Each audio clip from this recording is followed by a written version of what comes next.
Bonjour, bienvenue dans ce nouveau numéro de Pourvu que ça dure, l'émission qui rend l'écho responsable sur Public Sénat. Aujourd'hui, émission spéciale consacrée aux femmes dans le monde de l'entreprise.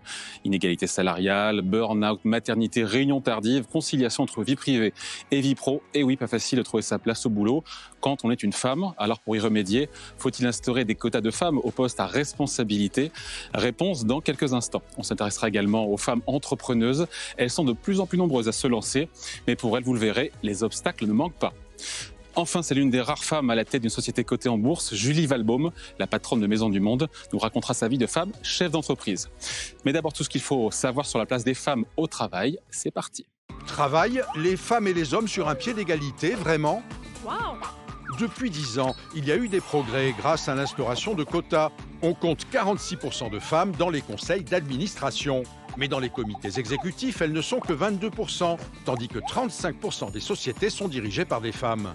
Côté salaire, à temps de travail égal, elles gagnent presque 17% de moins. Logique, elles accèdent moins aux emplois les mieux rémunérés. Les temps partiels sont occupés à 80% par des femmes, tout comme 70% des CDD et des contrats d'intérim. Elles représentent 90% des aides-soignants et des auxiliaires de vie et moins de 30% des ingénieurs de l'informatique. Avec la crise, leur situation s'est dégradée. Pendant le premier confinement, les mères ont 2 fois plus souvent renoncé à travailler pour garder les enfants. Les femmes en télétravail sont 34% à s'estimer au bord du burn-out, soit 21 points de plus que les hommes. La France est aujourd'hui championne du monde de la mixité dans les conseils d'administration, mais il faut aller plus loin.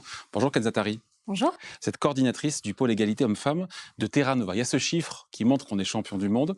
45% des sièges des conseils d'administration sont désormais occupés par des femmes. On revient de loin, on était à 12% en 2010. Est-ce que ça prouve que la contrainte, en l'espèce, cette loi Copé-Zimmermann, votée pour le coup en 2010, qui imposait cette montée en puissance des femmes au sein des conseils, eh ben, la loi, ça marche. En effet, ça marche. On observe bien que c'est là où on a mis des quotas que les choses ont bougé. Vous l'avez rappelé, on est passé de 12-15% de femmes dans les conseils d'administration à 45%. On est leader. Donc c'est une mesure qui marche. On est les meilleurs. On est parti de bas, mais aujourd'hui, effectivement, on est les meilleurs. Bon, sauf que le conseil d'administration, c'est le haut de la pyramide de l'entreprise. Ce qu'il faut après, c'est descendre d'un cran, j'ai envie de dire, et féminiser d'autres instances dirigeantes au-delà du Conseil. C'est pourquoi cette loi, la loi Rixain, a été votée fin 2021. Elle impose, je le rappelle, pour les sociétés de plus de 1000 salariés, 30% de femmes parmi les cadres dirigeants d'ici 2027 et 40% d'ici 2030. Est-ce que cette loi, c'est une vraie question, est-ce que c'est l'assurance que plus de femmes auront des postes à responsabilité dans le futur ? Je pense qu'on a de bonnes raisons d'être optimiste. Ça a marché dans les conseils d'administration. Mais là où la loi Rixain est intéressante, c'est parce qu'on pensait, en féminisant les conseils d'administration, qu'automatiquement, on allait féminiser l'échelon du dessous. Que ça allait ruisseler. Voilà, que ça allait ruisseler. C'est le terme qu'on utilise souvent. Ouais. Ça n'a pas été le cas. Ça n'a pas été le cas. Ça n'a pas été le cas. Au niveau des comités exécutifs ou des CODIR, donc c'est directeur, directrice, marketing, communication, stratégie, etc., on n'a pas eu ce décollage. Donc, effectivement, imposer, encore une fois, ce qu'on appelle des quotas, donc 30 ou 40% de femmes dans ces instances, il y a de bonnes raisons pour que ça fasse bouger les choses. Donc pour vous, à vous écouter, cette loi, c'est une avancée qui est majeure, même si, j'ai envie de dire, elle ne s'applique pas aux PME. Et là, on se dit effectivement, la mixité dans les PME, il y a un sujet, hein.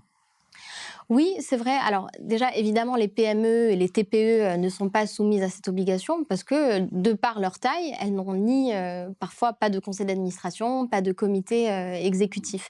Donc évidemment, on a moins la possibilité de surveiller ou d'imposer ou de contraindre ces entreprises qui auraient plus de difficultés à s'organiser.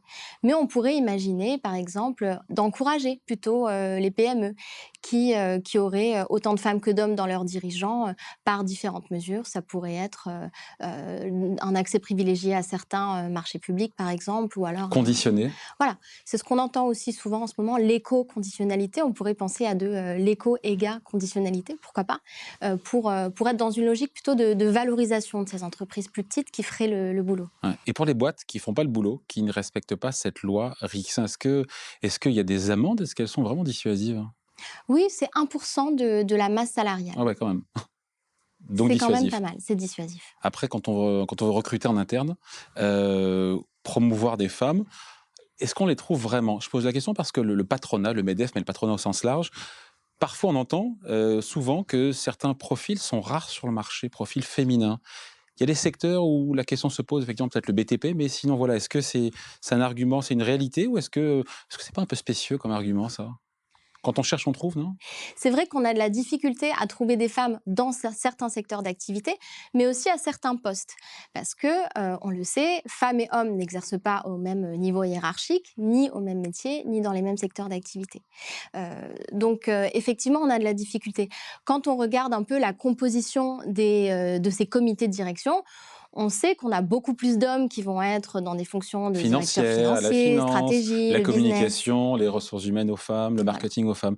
absolument. C'est schématique ou c'est vraiment, pour le coup, c'est pas caricatural? Il y a une part de vérité, on en est encore là aujourd'hui. Il y a des Oui. postes pour les hommes et puis des postes pour les femmes. Alors, je ne dirais pas que ce sont des postes pour les hommes ou pour les femmes, mais pour le comprendre, il faut regarder ce qui se passe un petit peu en amont du marché du travail.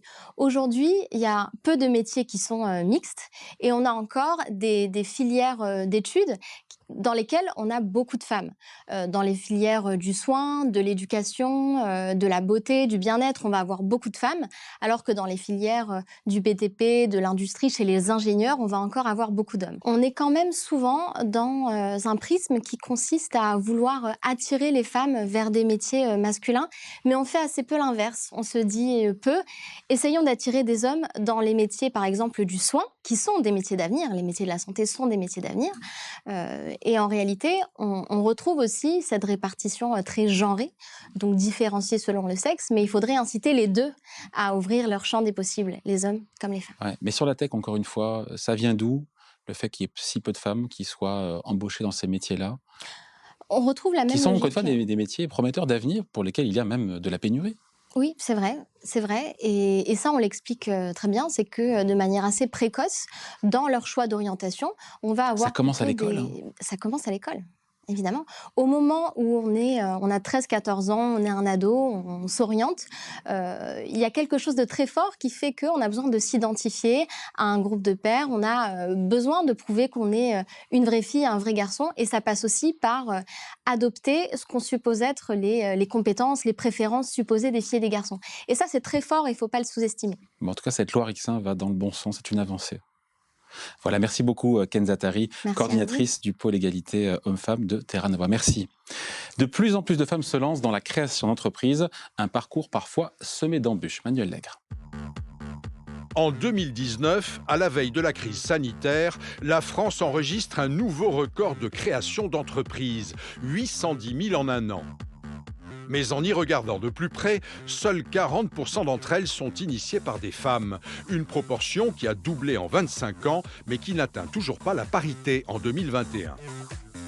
Pourquoi les femmes sont-elles en retrait dans le monde de l'entrepreneuriat? Quels sont les freins? Pour mieux comprendre, nous avons rendez-vous en Vendée avec Sandrine Mourier, sommelière de 29 ans, sur le point de réaliser un rêve, ouvrir sa cave à vin. Ça fait 10 ans que réellement je souhaite me mettre à mon compte. J'ai peur de l'aventure. C'est encore le gros flou. Bonjour Sandrine. Bonjour. Ça va? Très bien, merci. Enchantée. Merci. On a pas mal de choses à se raconter. Oui, je pense, oui. Tu me suis? C'est parti. Sandrine a rendez-vous avec Armelle, une chef d'entreprise à la tête d'un centre de formation réputé dans le secteur du tourisme. Voilà où a lieu la formation de septembre à décembre avec les stagiaires qui se forment au métier de chef de projet. Ces deux femmes ne se sont jamais vues. Elles ne sont pas dans le même domaine et pourtant, elles vont échanger le temps d'une journée sur le parcours d'entrepreneuse. Si je peux t'aider en tout cas par rapport à mon parcours et je peux te donner peut-être des conseils ou des pistes pour aborder en fait tout ça sereinement. Comme Armelle, 8000 femmes chefs d'entreprise participent à ces rencontres partout en France. Cela s'appelle « Vie ma vie d'entrepreneuse » et c'est Patricia L'Excellent qui en est à l'origine. Apparemment, les femmes se mettent un peu plus de frein qu'un homme au moment de passer de l'idée à la concrétisation du projet de création. Est-ce que je suis vraiment capable? Est-ce que je pourrais assumer une fois que j'ai fait cette entreprise? Donc, tous ces petits freins-là qui sont psychologiques, l'idée c'est de les lever au moment et grâce à la rencontre avec des femmes qui sont passées par le même parcours. Crainte de ne pas être à la hauteur, de ne pas être légitime, mais aussi la peur de ne pas réussir à jongler entre la vie de famille, les tâches domestiques et le pilotage d'une entreprise. Une société patriarcale qui peinerait à évoluer sur les questions d'égalité femmes-hommes. Moi, aujourd'hui, c'est vrai que j'ai quand même pas mal de réticences. J'ai une famille, j'ai aussi un conjoint. On quitte un métier pour ouvrir un autre. C'est vrai que c'est le grand bond, hein, c'est sortir de sa zone de confort. J'ai eu des nuits blanches, j'ai eu des fois où je me suis dit mais dans quoi je me lance? Est-ce que vraiment il faut que j'aille au bout ou pas? Moi, j'élève mon fils toute seule et c'était un vrai challenge. Mais c'est normal d'avoir des doutes. Mais après, on en parle beaucoup, la charge mentale chez la femme, elle est énorme. Hein. On a plusieurs vies en une même journée. Hein. Malgré ce qu'on dit que l'homme participe plus aux tâches, etc. Est-ce que c'est réellement vrai dans la réalité? Je ne suis pas sûre. Et peut-être que ça empêche certaines femmes justement de se lancer parce que la peur de ne pas pouvoir assumer justement toute cette masse de travail. Et la crise sanitaire n'aurait pas arrangé la situation. Selon Nicolas Bouzou, économiste, les femmes auraient sacrifié davantage leurs projets professionnels que les hommes. On a des études qui montrent que pendant le confinement, les femmes se sont beaucoup plus occupées des enfants que les hommes. Bien souvent, les hommes étaient en télétravail et les femmes étaient arrêtées en arrêt maladie, par exemple, pour s'occuper des enfants. Et donc, ma crainte, c'est que la crise ait consolider en quelque sorte ce déséquilibre et je me demande même si au fond avec cette crise qui aura duré 2 ans, on n'a pas aussi perdu 2 ans en matière d'égalité hommes-femmes.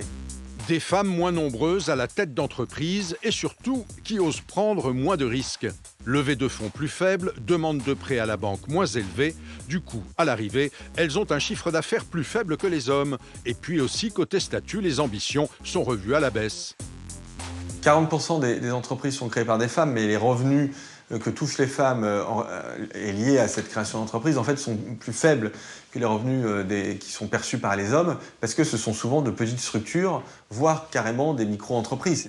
Pourtant, selon une étude menée par Women Equity Partners, sur 40 000 entreprises de taille moyenne, celles dirigées par les femmes seraient plus rentables de 32%.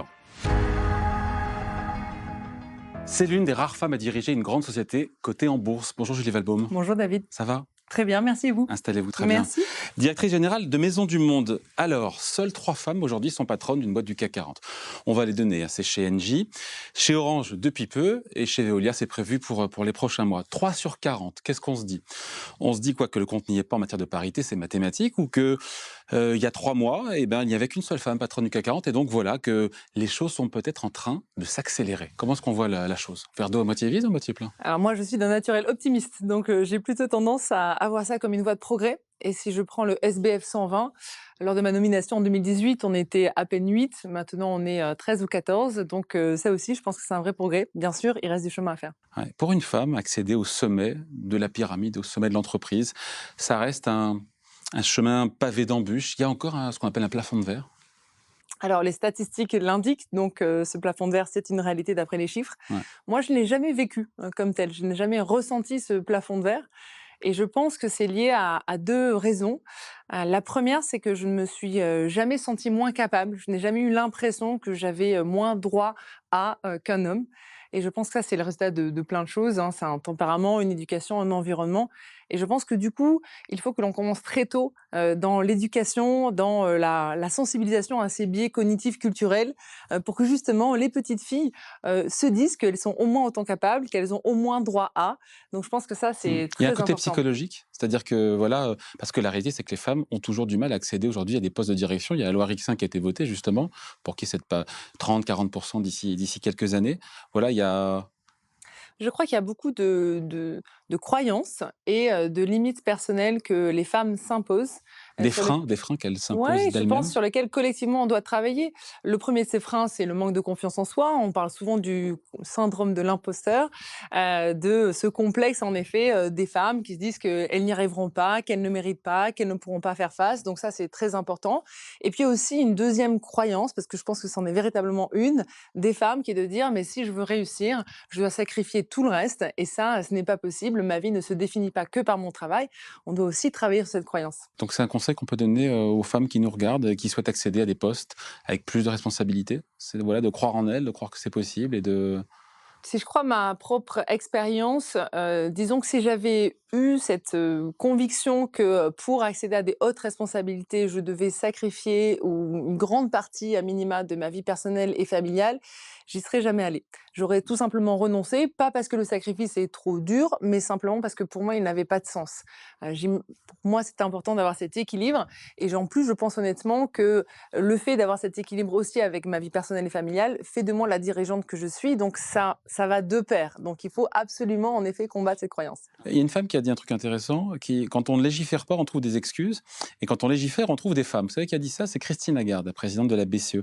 Elle a raison, ça rejoint ce qu'on disait avant, sur le fait de faire des quotas, encore une fois, pour les femmes, à des postes de direction, à des postes à responsabilité. Les quotas, c'est toujours un sujet sensible parce que les femmes peuvent aussi se dire que du coup, elles y arrivent parce que le quota, et une fois de plus, parce qu'elles ne sont pas capables. Donc, c'est important à nouveau de travailler sur ces biais. Maintenant, les quotas, aujourd'hui, je pense que c'est une nécessité. Pourquoi? Parce que je pense que les femmes, comme on le disait, ont besoin de penser que c'est possible. Et pour ça, elles ont besoin d'avoir plein de modèles de réussite différents, avec des styles différents, avec des exigences différentes, avec des critères différents. D'avoir 2, 3, 4, 5 femmes qui sont des Wonder Woman, qui ont des hautes responsabilités, qui font aussi la fête de l'école le week-end et qui se lèvent à 5 heures pour faire du yoga, c'est magnifique, c'est génial, mais ça ne parle pas à toutes les femmes. Et donc ces quotas, ça permet aussi justement d'avoir des nombres importants de femmes qui incarnent cette diversité et qui permettent à toutes ces femmes de se projeter, de se reconnaître et qui disent, la Wonder Woman, c'est peut-être pas pour moi, mais ce style-là, peut-être que oui, en fait. Combien de femmes managers, pour le coup, chez Maisons du Monde? Est-ce que cette parité homme-femme sur les postes, encore une fois, à responsabilité, postes à direction, est déjà respectée avant que la loi vous y contraigne d'ici quelques années? Alors oui, parce qu'on est à 50% au niveau du COMEX, on est à 50% au niveau du conseil d'administration, on est à 50% au niveau du top 100.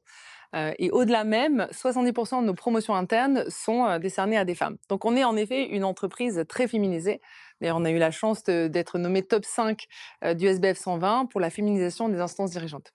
C'est-à-dire qu'à profil et à compétences égales, vous choisirez une femme plutôt qu'un homme sur un poste à recruter? Alors, pas du tout. Nous, La question ne se pose pas comme ça. Ouais, non, vraiment pas. Ça peut arriver, je veux dire, c'est des configurations qui arrivent. Ça peut. Alors, nous, on veille vraiment à la mixité, à la diversité. Donc, c'est très important d'aller chercher cet équilibre. D'ailleurs, on parle de l'égalité homme-femme, on pourrait parler aussi de mixité sociale. Enfin, on s'engage aujourd'hui, Maison du Monde, dans l'égalité des chances de façon plus importante que par le passé, avec notamment ce combat égalité homme-femme, mais aussi notamment l'égalité des chances et l'accès pour les jeunes, notamment issus du milieu défavorisé, à l'emploi. Il y a beaucoup d'idées préconçues sur la façon de diriger d'un homme ou d'une femme, comme quoi les femmes seraient un peu plus prudentes, les hommes prendraient plus de risques. C'est quoi? C'est cliché tout ça? Ou est-ce que ça dépend finalement du tempérament, de la personnalité du dirigeant, indépendamment de son sexe? Alors oui, la grande question du leadership féminin ou du leadership masculin, je pense qu'en effet, c'est pas une question de genre. Il y a plein de leadership, tout comme il y a des leaderships de petites entreprises qui sont très différents des leaderships de grandes entreprises. Quand on fonde une start-up, c'est pas les mêmes compétences dont on a besoin que quand on doit restructurer une entreprise très importante. Donc je pense qu'en effet, on peut pas prendre de raccourcis. Je pense que le premier trait, moi, que je trouve chez les femmes, c'est cette prise de recul, ce sens de la perspective. Parce que justement, comme je le disais tout à l'heure, le travail est un des aspects de nos vies, mais pour beaucoup d'entre nous, nous sommes mamans. Pour ma part, j'ai 3 enfants, 10 ans, 6 ans, 4 ans. Ça prend plein d'espace dans ma vie, avec ma famille, et puis j'ai d'autres vies par ailleurs. Et donc, le fait d'avoir cet équilibre, d'abord, nous donne plus naturellement ce sens du recul, et donc permet de donner une perspective aux choses, et nous rend aussi très concrète, très dans l'action, très dans l'efficacité, parce qu'à un moment donné, on veut que ce soit efficace pour justement avoir du temps pour toutes ces vies. Donc ça, c'est le premier truc. C'est vraiment ce côté très concret, très pragmatique avec cette prise de recul. Après, on prête beaucoup aussi aux femmes le management par l'empathie, par l'écoute. Je pense que l'écoute, c'est pas l'apanage des femmes. C'est vrai que dans les codes historiques de leadership, on était plutôt sur un management assez autocratique, avec une vision très assertive, et le fait de poser des questions ou de demander conseil était vu comme un signe de manque de vision ou de fragilité. Je pense que tout ça a quand même beaucoup évolué, et les jeunes générations le montrent, que ce soit les femmes ou que ce soit les hommes. C'est pas facile la vie de femme chef d'entreprise. Il faut trouver, vous le disiez indirectement, le bon équilibre entre la vie de famille, la vie professionnelle, entre jongler entre le bureau et la maison. Ça reste plus difficile quand on est une femme que quand on est un homme? Alors, c'est quand même en effet la grande question et je pense que c'est une des raisons importantes et juste pour lesquelles, en effet, les femmes ne se projettent pas dans des postes à haute responsabilité. Alors, on va pas se mentir, hein, est-ce que c'est beaucoup de travail? Oui. Est-ce que ça prend énormément d'énergie? Oui. Absolument. Est-ce que c'est le double de la charge mentale habituelle? Oui. Eh ben, en fait, Ah bon? je pense que c'est là où je crois la différence se fait. C'est que, par exemple, moi, j'ai plein de choses dans ma tête tout le temps, mais je n'appelle pas ça une charge. Et pour moi, c'est très important. La perception et l'interprétation que l'on fait des choses fait toute la différence. Je crois que véritablement, ça doit rester un choix positif. Ça ne doit pas être vécu comme une contrainte. Si on se met à parler de charge mentale, alors du coup, on est en train de subir et du coup, ça devient pénible. Moi, j'ai l'habitude de jongler avec plein de choses, j'ai plein de choses dans ma tête. C'est le choix que je fais, c'est mon rythme et ça me va bien. Et tant que c'est un choix positif, du coup, je le vis très très bien. Je pense que ça part déjà de là. Petite question, j'ai vu ce chiffre-là du baromètre Women Equity Partner, comme quoi les entreprises dirigées par des femmes afficheraient une meilleure rentabilité. 32% de plus. Une réaction. Alors pour moi, je pense qu'il y a quand même en effet, alors c'est difficile de trouver des raisons comme ça, mais je pense que ce côté un peu je suis à l'écoute, je suis en concertation permet aux femmes d'avoir une compréhension assez intime de l'organisation. Moi, je passe ma vie à poser des questions à mes collaborateurs. Je crois que ça me permet de bien comprendre l'organisation. Et donc, pour arriver à sortir le meilleur de l'organisation et optimiser notamment les modes opératoires, on sait que plein d'idées viennent du terrain. Moi, j'adore passer du temps en magasin. Donner la voix aux collaborateurs, c'est déjà le début de la solution. On parlait des freins qui pénalisent les femmes, Julie Walbaum. Est-ce que vous avez été, ou pas d'ailleurs, victime de misogynie, de machisme et voilà, est-ce que c'est quelque chose que vous avez vécu dans votre carrière jusqu'au sommet et moins après, j'imagine, au sommet, évidemment? Non, j'ai eu la chance de pas me sentir victime de ce genre de choses.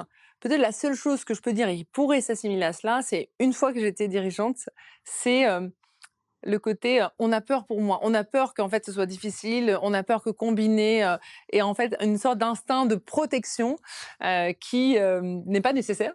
Parce qu'à nouveau, si c'est un choix positif, ben, en fait, on se débrouille et on le veut et on le souhaite et on se débrouille pour que ça marche. Donc voilà, pas de la misogynie. J'ai toujours senti des bons sentiments, de la bienveillance à mon égard et parfois plus que nécessaire. Bon voilà, merci pour ce témoignage. Julie Walbaum, donc directrice générale de Maisons du Monde, merci. Merci beaucoup. Et s'il y a bien un domaine dans lequel les femmes ont du mal à se frayer un chemin, c'est celui de la tech. Enfin, pas toutes, vous allez voir. Et oui, Sandra Ray est à la tête d'une start-up prometteuse. Bonjour Émilie. Bonjour David. Alors être une femme dans la tech ne l'a pas handicapée, j'ai envie de dire bien au contraire. Et oui, ça lui a même permis de sortir du lot et d'ailleurs ça lui a plutôt réussi puisqu'elle fait partie du classement Forbes des 20 entrepreneurs préférés des Français aux côtés d'un certain Alain Flelou ou d'un François-Henri Pinault. Elle a également été désignée ambassadrice de la French Tech lors de la COP21 et puis elle a été récompensée par le prestigieux MIT Technology Review. Ça, c'est donc pour le CV, il est fourni. On parle maintenant de sa start-up. En quoi est-ce qu'elle est pour le coup prometteuse? Alors Glowy, c'est son nom, ambitionne de révolutionner la lumière dans nos villes. Comment? Eh bien grâce à une bactérie bioluminescente destinée à remplacer l'éclairage nocturne des bâtiments, des panneaux de signalisation et de certains lampadaires. Incroyable, une bactérie. Bon, on va y revenir bien sûr, mais d'abord parlez-nous des effets néfastes, j'ai envie de dire, de l'éclairage urbain. Pourquoi est-ce qu'il y a urgence? Alors, il faut savoir que cet éclairage a un coût. En France, il s'élève à 2 milliards d'euros par an. Il représente 37% de la facture électrique des collectivités. Et puis, au niveau de la planète, il utilise 15% de l'électricité mondiale et il est responsable de 5% des gaz à effet de serre. On n'oublie pas non plus les effets sur la biodiversité avec, par exemple, des dégâts sur la migration des oiseaux ou encore la reproduction des insectes. Et Glowy, donc, résout ce problème de pollution lumineuse. Alors ici, vous avez une lumière très douce, très apaisante dans les tons bleu-vert que l'on peut regarder longuement sans s'abîmer les yeux. Une lumière, j'ai envie de dire, presque hypnotique, poétique, qui fait appel à notre imaginaire et nous renvoie à l'univers des lucioles et des êtres aquatiques. Et donc cette lumière, Émilie, elle est issue d'une bactérie bioluminescente. C'est quoi la bioluminescence? J'ai appris un mot aujourd'hui là. Alors, c'est une réaction chimique. Certains gènes vont produire des molécules et sous l'effet d'un apport d'oxygène, elles vont produire elles-mêmes des photons, donc de la lumière. Et j'ai envie de vous dire que Glowy n'a rien inventé parce que ça fait presque 4 milliards d'années que la nature produit sa propre lumière. Vous avez peut-être déjà vu des David, ces images de baies qui s'illuminent à San Diego ou à Porto Rico. Ce sont tous ces petits êtres aquatiques, plancton, poissons ou encore calamars, qui s'allument la nuit tombée pour dissuader un prédateur ou attirer une proie. Il faut savoir que 80% des organismes marins sont dotés de ce pouvoir, le même d'ailleurs que celui des lucioles. Et donc Sandra Ray, on revient à elle, a décidé de travailler sur cette bactérie qu'elle a récupérée dans la mer. Exactement. Alors cette bactérie, elle est désormais cultivée en laboratoire, puis placée dans un aquarium. Pour la faire vivre, il suffit de lui fournir tous les nutriments dont elle a besoin. C'est très facile, c'est comme si vous nourrissiez votre poisson rouge finalement. Vous versez une petite poudre dans l'aquarium et le tour est joué. La bactérie va pouvoir se reproduire à l'infini et produire sa bioluminescence en continu. Et ce qui est génial, c'est que cette lumière n'a pas de fin de vie un peu, contrairement plutôt aux piles ou aux ampoules. Et en plus, elle est biodégradable et biosourcée, contrairement aux LED, qui certes sont moins énergivores que les ampoules incandescentes, mais qui sont fabriquées, vous le savez, avec des métaux rares qui sont produits extraits de manière assez polluante quand même à l'autre bout du monde et qui de toute façon ne sont pas recyclés. La lumière bioluminescente, elle est 100% organique et dégage 99% de CO2 en moins que les LED. Émilie, question pratique, quand pourra-t-on utiliser ces bactéries, puis pour quel usage concrètement? Alors pour l'instant, la start-up se concentre uniquement sur l'éclairage urbain. D'ailleurs, elle a prévu de tester prochainement son premier panneau bioluminescent à Rambouillet et ce sera l'occasion de tester un paramètre essentiel, la température, car il faut savoir que pour se développer, la bactérie a besoin d'une température comprise entre 10 et 40 degrés. Alors vous allez me dire, mais qu'est-ce qui se passe quand le thermomètre descend en dessous de 10 degrés, ce qui arrive quand même assez souvent. Pas de problème, nous dit Sandra Ray, car l'eau de l'aquarium est capable de s'auto-réguler, mais c'est quand même un point à vérifier sur le terrain et non pas seulement en laboratoire. Alors Émilie, vous nous parlez d'éclairage urbain, ce qui est très bien, mais on pourrait pourquoi pas produire sa propre lumière comme ça chez soi, à la maison, en s'occupant de sa bactérie un petit peu là, comme d'un poisson. Ça a l'air facile votre truc là? Oui, alors pour l'instant, Glowy se concentre uniquement, je vous l'ai dit, sur l'éclairage urbain. D'ailleurs, il faut savoir que c'est une lumière qui éclaire certes plus qu'une veilleuse, mais qui n'est pas fonctionnelle au point de servir de lampe de bureau ou de lampe de cuisine. On va dire que c'est plus une lumière d'ambiance, qui d'ailleurs est utilisée également dans des espaces dédiés, des sortes de cocons, on les appelle les Glow Zen Room, qui vous mettent apparemment dans un état proche de la méditation et de l'hypnose en 17 minutes. Donc pourquoi pas un jour équiper les spas et les hôpitaux pour apaiser les malades. Glowy ne l'exclut pas, mais pour l'instant, elle préfère se concentrer donc sur l'éclairage public avec plus d'une 50aine de projets d'aménagement d'ici 2023, donc l'année prochaine. Voilà, 2023 qui commence aujourd'hui. Merci Émilie. Voilà, c'est la fin de Pourvu que ça dure, l'émission qui rend l'éco-responsable sur Public Sénat. Émission à voir ou revoir sur Public Sénat et en replay sur publicsénat.fr. Rendez-vous dans 2 semaines.